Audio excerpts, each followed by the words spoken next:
Hello students, कैसे हैं आप लोग।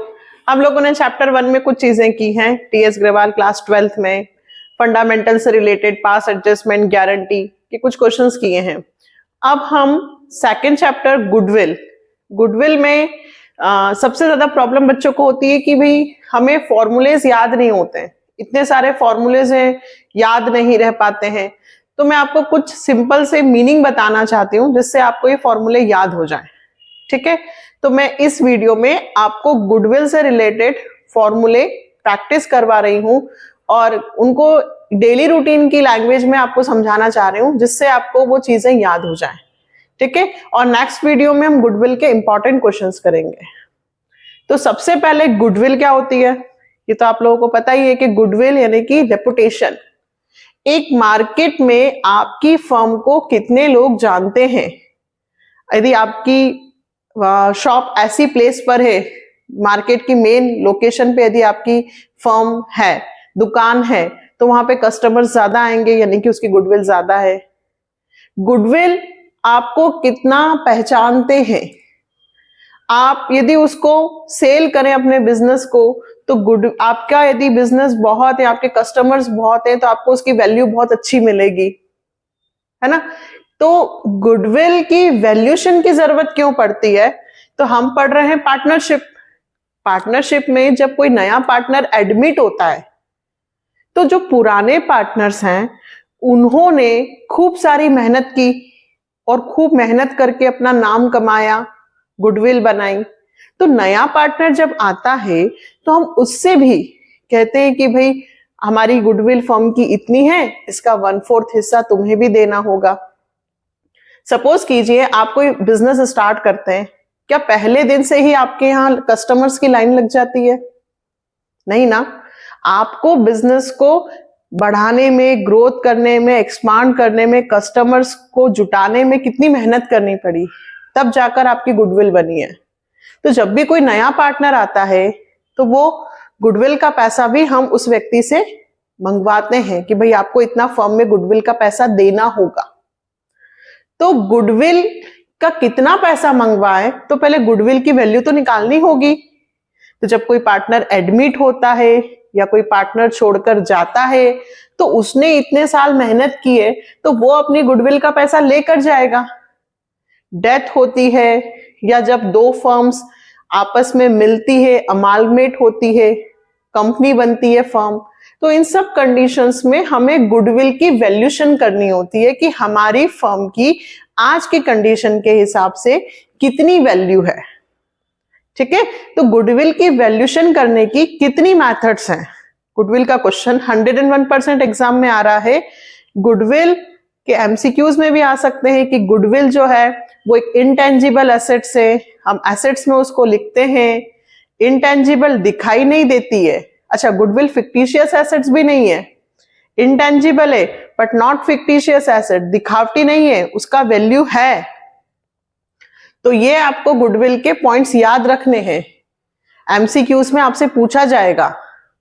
अब गुडविल की फाइंड करने की मेथड, सबसे पहली मेथड होती है गुडविल की first method, average profit method. सबसे पहली मेथड कौन सी होगी? Average profit method.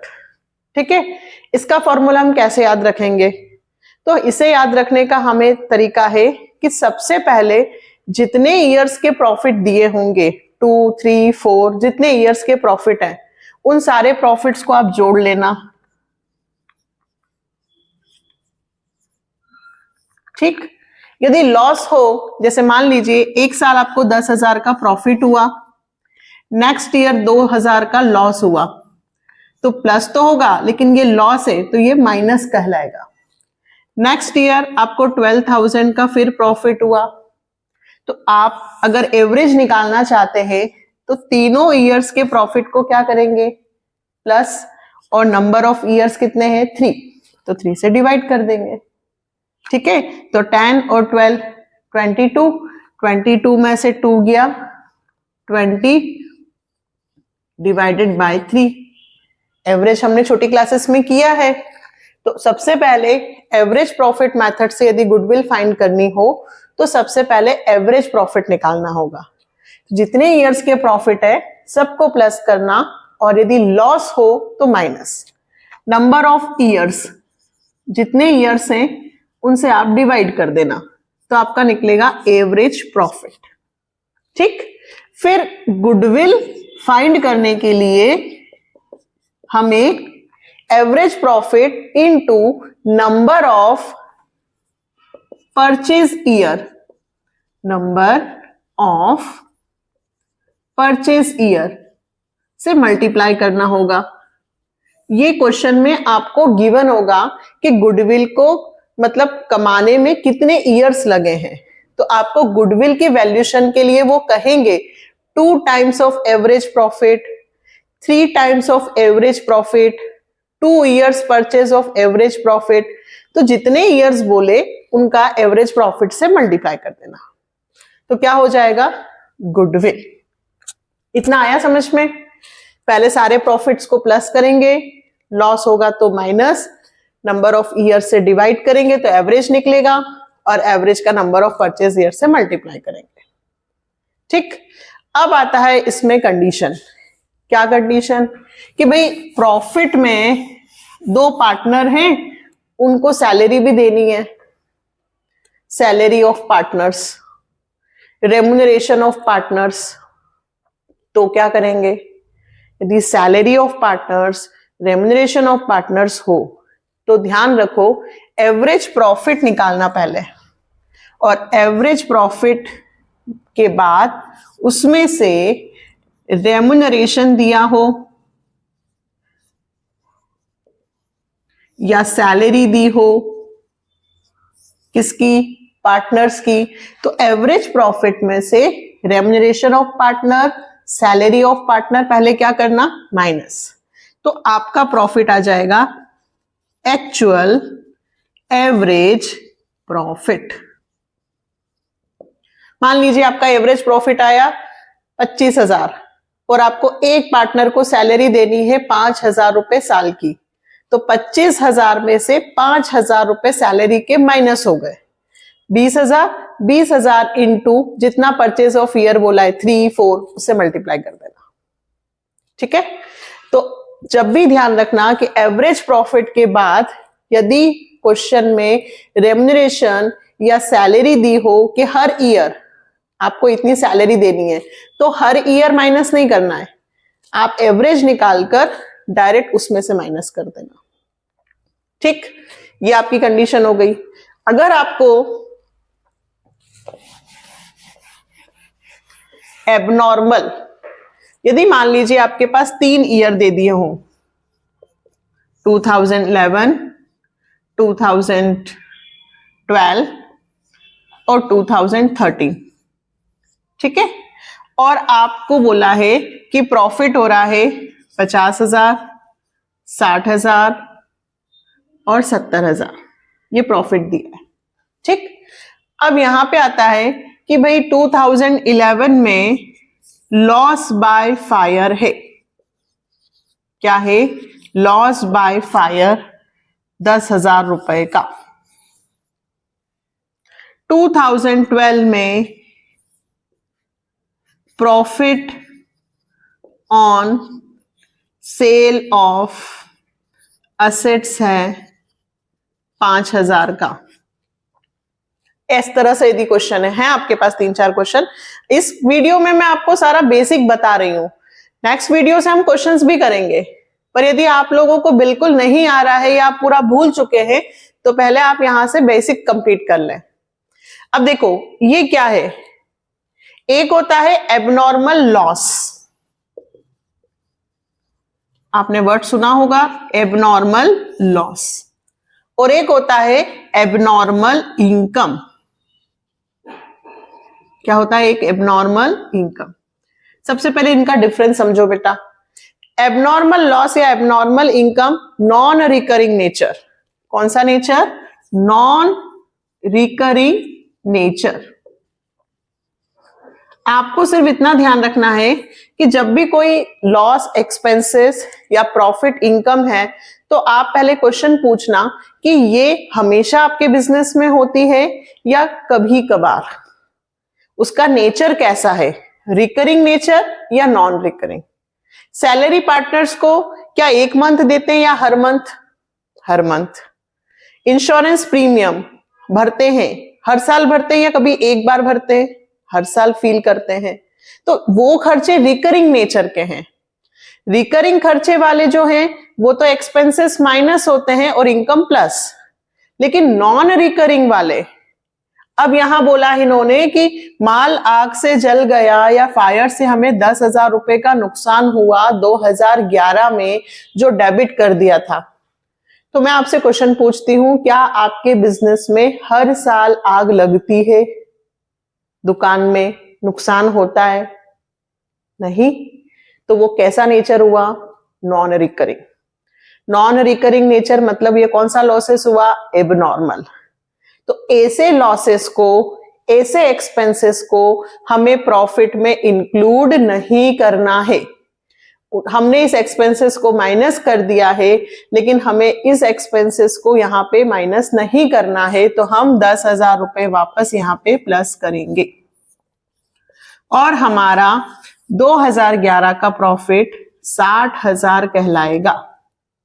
तो आपने क्या समझा कि यदि प्रॉफिट में, अगर आपको एवरेज प्रॉफिट मेथड से क्वेश्चन करना हो और यदि आपको डिफरेंट प्रॉफिट दिए हैं और उन प्रॉफिट में इस तरह के एक्सपेंसेस या लॉसेस या इनकम दी है, तो आप एबनॉर्मल लॉस को प्लस करिएगा, लॉस हो या एक्सपेंसेस हो प्लस कीजिएगा, और एबनॉर्मल इनकम हो तो उसे माइनस कीजिएगा। उल्टा करना है। क्यों? क्योंकि पहले ये माइनस और प्लस कर चुके हैं, बट हमें एक्चुअल प्रॉफिट की कैलकुलेशन में इन खर्चों को और इन इनकम को ऐड नहीं करना है। इसलिए हम इन एक्सपेंसेस को प्लस और इस इनकम को क्या करते हैं? माइनस। तो आपको एक लाइन याद रखनी है, एक्चुअल एवरेज प्रॉफिट के लिए आपको पहले एक्चुअल प्रॉफिट निकालना होगा और एक्चुअल प्रॉफिट के लिए आपको एबनॉर्मल लॉसेस या एबनॉर्मल एक्सपेंसेस प्लस और एबनॉर्मल इनकम या एबनॉर्मल गेन माइनस करना होगा। इस लाइन को अच्छे से याद करो कि यदि क्वेश्चन में प्रॉफिट दिया है और लॉसेस होंगे एबनॉर्मल, नॉन रिकरिंग नेचर के, तो प्लस करूंगा, प्लस करूंगी। और profit on sale of assets 2012 में इंक्लूड है। इसका क्या मतलब हुआ? आपने कोई एसेट्स बेची होगी, कैपिटल इनकम। क्या आप हर साल कोई भी संपत्ति बेचते हैं? नहीं। क्या हर महीने आप संपत्ति बेचते हैं? नहीं। नॉन रिकरिंग नेचर है, तो इस तरह की इनकम को हमें प्रॉफिट में इंक्लूड नहीं करना है। तो ये इनकम है, प्रॉफिट है, तो ये प्रॉफिट इसमें से क्या हो जाएगा? माइनस। तो आपका यहां पे कितना आया? 55 आया आपको समझ में? एबनॉर्मल लॉसेस प्लस और एबनॉर्मल इनकम माइनस। इससे रिलेटेड मैं आपको एक क्वेश्चन करके बताती हूं तो आपको अच्छे से क्लियर होगा। ठीक है? आपकी बुक का इस तरह का मैं आपको एक क्वेश्चन करके बताती हूं तो आपको ये पूरा फंडा क्लियर हो जाएगा कि एबनॉर्मल लॉसेस इनकम हो तो कैसे क्वेश्चन करना है। तो टीएस ग्रवाल में आपकी बुक का हम लोग क्वेश्चन करेंगे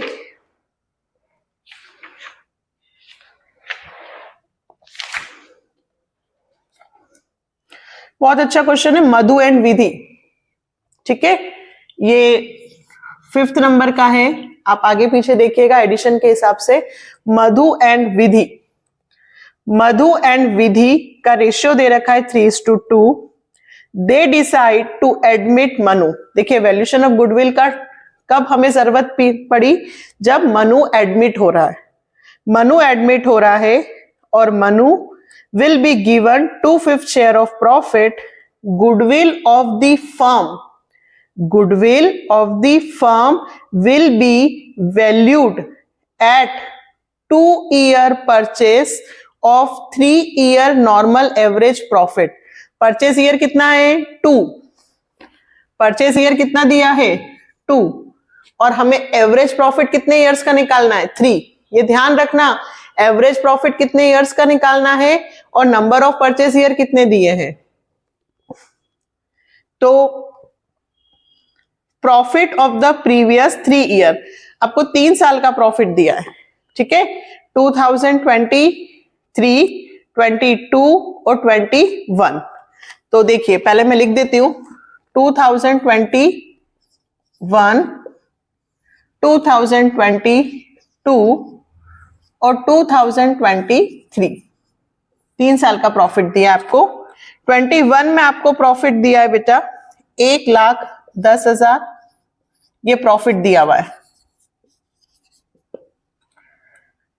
और 2022 में आपको लॉस दिया है 80,000 का, ये मैंने ब्रैकेट में लिखा।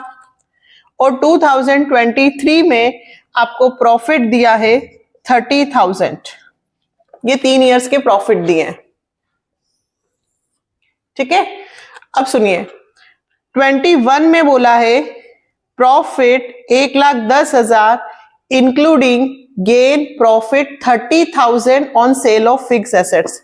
इस प्रॉफिट में 30,000 रुपए एसेट्स को सेल किया था, उसके प्रॉफिट के इंक्लूड है। क्वेश्चन, कौन सी इनकम है, रिकरिंग या नॉन रिकरिंग? क्या आप हमेशा एसेट्स को बेचते हैं? नहीं, हमेशा एसेट्स को नहीं बेचते हैं, एसेट्स को हम कभी कभार बेचते हैं, नॉन रिकरिंग नेचर है, प्रॉफिट हुआ है, एबनॉर्मल इनकम है। क्या है? Abnormal income. तो इसमें से लेस एबनॉर्मल इनकम 30,000, इसमें से क्या हो जाएंगे माइनस, ठीक है। ये हमारा इस ईयर, लाइन नहीं खींचते हैं अभी, इस ईयर का हो गया। Next year 22 loss including voluntary retirement compensation paid 1,10,000। Ma'am voluntary compensation क्या होता है? जब आपकी फर्म में बहुत सारे एम्प्लॉइज काम करते हैं और सडनली कोई आकर कहे कि मैं अब काम नहीं करना चाहता हूं, मुझे रिटायरमेंट दे दीजिए, तो हमें उसका रिटायरमेंट का पैसा देना होगा। क्या हमेशा आपकी फर्म में आकर ऐसे बोलते हैं लोग? कभी कभार। Non recurring nature, non recurring nature हुआ एक कंपनसेशन पेड, पेड कर रहे हैं मतलब एक्सपेंसेस, ठीक है। रिसीव करते हैं तो इनकम, पेड करते हैं तो एक्सपेंसेस। तो ये मेरा voluntary compensation paid abnormal expenses है। तो एबनॉर्मल एक्सपेंसेस प्लस होता है, तो इसमें एबनॉर्मल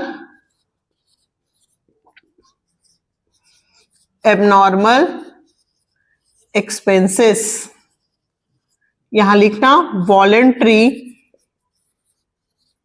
रिटायरमेंट पूरा लिखेगा बेटा, कंपनसेशन। मेरे पास जगह की कमी होने के कारण मैंने इतना लिखा है, पूरा लिखिएगा। वॉलेंट्री रिटायरमेंट कंपनसेशन पेड 1,10,000 क्या होंगे यहां प्लस।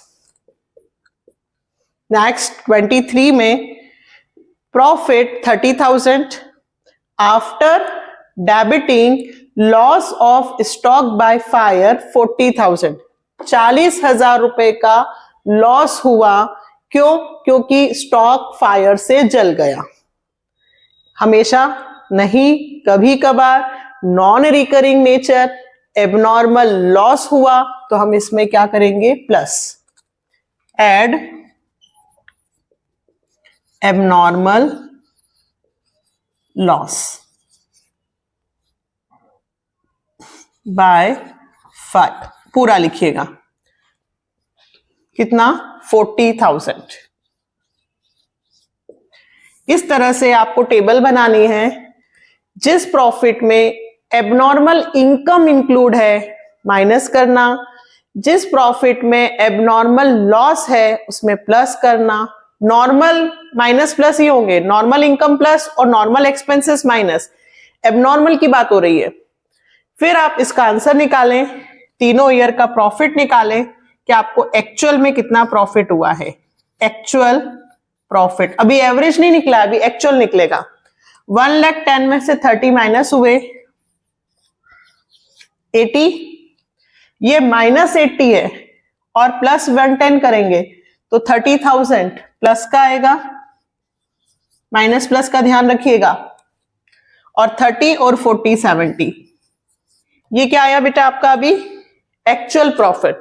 अब मैं लिखूंगी actual average profit is equal to, तीनों ईयर के प्रॉफिट को प्लस करेंगे तो यहां आएगा आपका total profit divided number of years. Total actual profit लिखिएगा। तो पहले ईयर का प्रॉफिट कितना आया 80,000, सेकेंड ईयर का 30, 70 डिवाइडेड बाय 3 कितना होगा बेटा 110, 110 180, 180 डिवाइडेड बाय 3, 3 6 ये 60,000 रुपए। ये आपका एक्चुअल एवरेज प्रॉफिट आ गया। अब goodwill 2 year purchase of average profit दिया है, goodwill 2 year purchase of average profit दिया है, तो गुडविल का फॉर्मूला लगा देंगे।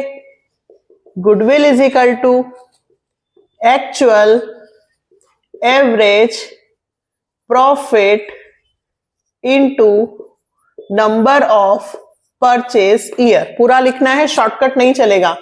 तो 60,000 इंटू 2, ये आ गया आपका 1,20,000। ये आई हमारी गुडविल ऑफ द फर्म।